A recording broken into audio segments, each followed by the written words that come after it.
छत्तीसगढ़ में हाथियों का आतंक थमने का नाम नहीं ले रहा है। मनेंद्रगढ़ में हाथियों के दल ने जनकपुर रेंज में एक परिवार के बाप और बेटी को कुचलकर मार डाला। वहीं पत्नी ने मौके से भागकर अपनी जान बचाई। मौके पर डीएफओ लोकनाथ पटेल पहुंचे और 25-25 हजार रुपए की सहायता दी। तो वहीं घटना के कई घंटे बीत जाने के बाद भी वन अमले के नहीं पहुंचने की वजह से ग्रामीणों में नाराजगी देखी गई। तो हाथियों का आतंक लगातार जारी है और इस बीच वन अमले के नहीं पहुंचने से जो ग्रामीण है वो नाराज है। कोरिया में हाथियों ने 2 लोगों को कुचल दिया। इस बीच वन अमला भी नहीं पहुंचा।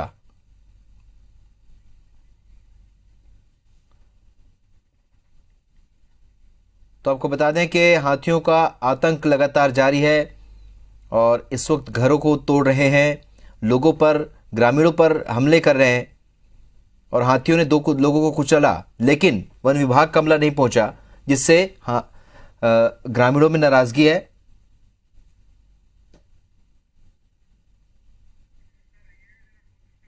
तो ग्रामीणों में दहशत का माहौल है। हाथियों का आतंक लगातार जारी है, फसलों को तबाह कर रहे हैं, घरों को तोड़ रहे हैं और इस बीच 2 लोगों को यहां पर कुचला है हाथी ने। उसके बाद ग्रामीणों में इसे लेकर नाराजगी है क्योंकि वन अमला यहां पर नहीं पहुंचा।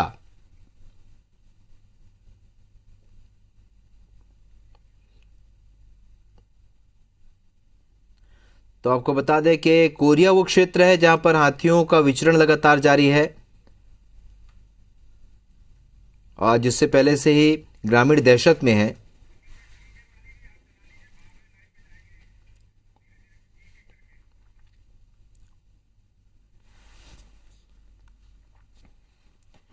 इधर कांकेर जिले के चरामा विकासखंड में भी हाथियों ने एक बार फिर से दस्तक दी है।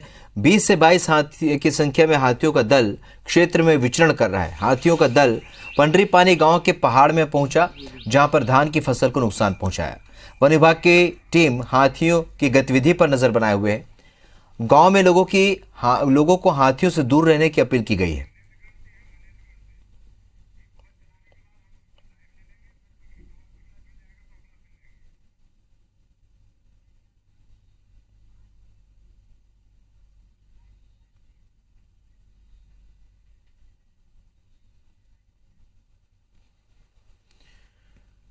चलिए तो कोरिया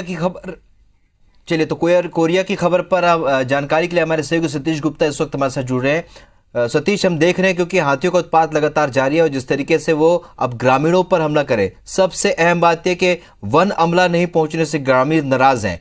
तो किस तरीके से यहाँ पर वन विभाग अब क्या सक्रिय हो पाया अगर नाराजगी जताई ग्रामीणों ने? तो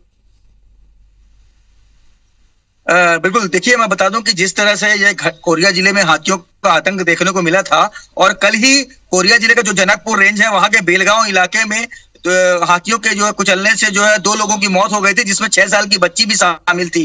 तो बाप और बेटी की मौत हुई थी। तो इससे लगे ग्रामीणों में काफी दहशत थी और ग्रामीणों में नाराजगी देखने में सामने आई थी, क्योंकि जो वन विभाग है ये समय पर वहां पे नहीं पहुंचा था, ना उसने एक दिन पहले कोई मुनादी करवाई थी और ना किसी तरह का वन अमला सक्रिय था। लेकिन कल की घटना के बाद वन अमला सक्रिय हो गया है और इलाके में चूंकि जो एमपी और सीजी का जो सरहदी इलाका है उन इलाकों में वन अमला लगातार जो है वहां पे घूम रहा है और ग्रामीणों को जंगल नहीं जाने की सलाह दे रहा है और साथ में घरों में रहने की बात कर रहा है। और मैं आपको बता दूं कि जिस तरह से हाथियों का जो ये 10 हाथियों का जो दल है ये एमपी के शहडोल वन मंडल से मूवमेंट करके जो है ये इस बेलगांव इलाके में आया था, तो वापस ये जो है एमपी के सीधी जिले के पौड़ी इलाके में ये वापस चला गया है और वहां विचरण कर रहा है। तो इस तरह से ये मूवमेंट करता है तो कहीं ना कहीं फिर चिंताजनक की स्थिति बन जाएगी। इसको लेके वन अमला लगातार मौके पर जो निगरानी कर रहा है। चलिए सतीश, इस जानकारी के लिए बहुत बहुत शुक्रिया। वन अमला निगरानी तो कर रहा है लेकिन साथ ही लोगों में इस बात को लेकर आक्रोश है कि जब इतनी बड़ी घटना हुई उसके बाद भी वन अमला नहीं पहुंचा है।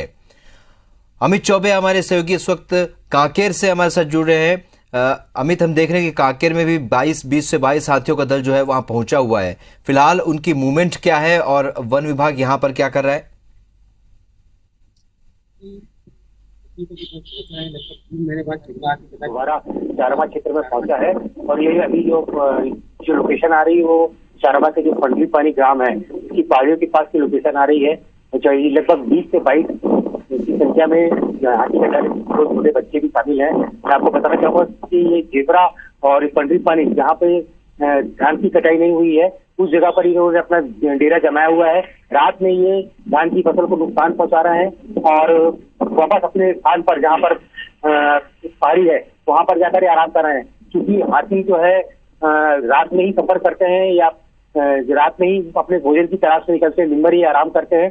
तो वन विभाग का जो अमला है, वन परिक्षेत्र अधिकारी और डीएफओ कांकेर से भी हमने बात की तो उनका कहना ये है कि हमने हाथियों पर पूरी नजर बनाए रखी हुई है और हाथी जो है अभी फिलहाल चारमा और पंडरी पानी के बीच की जो पहाड़ी का हिस्सा है, इससे जिसको बांदा नाला भी बोला जाता है, वहां पर मौजूद है और अभी फिलहाल उन्होंने किसानों की फसल को नुकसान पहुंचाया है और कोई जनहानि यहाँ पर नहीं हुई है। जी चलिए मित्र, इस जानकारी के लिए बहुत शुक्रिया आपका। तो 20 से 22 हाथियों का ये दल है जो कि कांकेर क्षेत्र में विचरण कर रहे हैं और लगातार खतरा ग्रामीणों पर बना हुआ है, फसल को तबाह कर रहे हैं, घरों को तोड़ रहे हैं। पंडरी पानी के पास ये हाथियों का दल पहुंच चुका है।